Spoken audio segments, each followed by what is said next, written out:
Una festa dal sapore antico, musica, degustazione di prodotti e ottimo vino, il tutto immerso in un luogo simbolo della memoria, la miniera Tacciacaci di Aragona, descritta nelle opere di Luigi Pirandello. È qui che si è svolta la festa della vendemmia, promossa dall'Associazione Viticultori Associati di Canicattì, per festeggiare l'annata 2011 appena passata agli archivi, un'annata con più ombre che luci. Ombre nel senso che è stata un'annata per quanto riguarda la produzione, diciamo di scarsa produzione, perché c'è stato un calo della produzione di circa il 30%.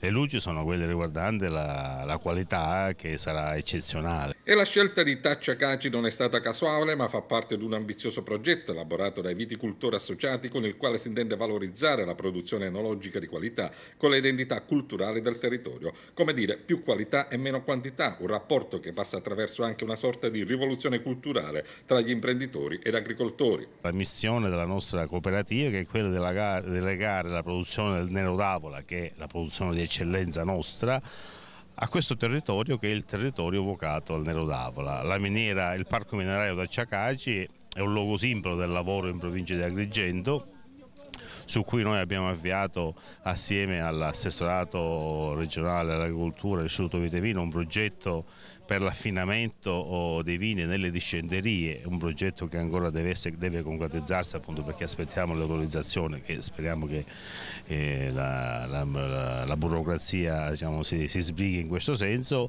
per raffinare proprio nelle discenderie della miniera i vini di altissima qualità che noi produciamo. Valorizzare il vino, però lei diceva anche commercializzarlo, produrre, ecco, quali sono le difficoltà oggi? Ma le difficoltà sono che ormai si produce vino in tutto il mondo, c'è un calo dei consumi, per cui il nostro elemento di maggiore spinta deve essere la valorizzazione della qualità, e noi lo stiamo facendo anche con la creazione del marchio del Nero d'Avola di qualità che si fa in questo territorio e vogliamo che venga ulteriormente certificato e valorizzato. Mi auguro che anche le istituzioni pubbliche che devono affrontare la programmazione diciamo così, turistica, di sviluppo dell'economia di queste realtà, leghi le attività produttive allo sviluppo del territorio, però facendo azioni mirate e di sostegno alle iniziative. Un'iniziativa voluta anche dal Comune di Aragona per valorizzare questo pezzetto di territorio. Ma credo che sia una formula indicatissima, il fatto che sia coniugato la nostra storia e l'identità di Aragona con le miniere che sono appartenute alla famiglia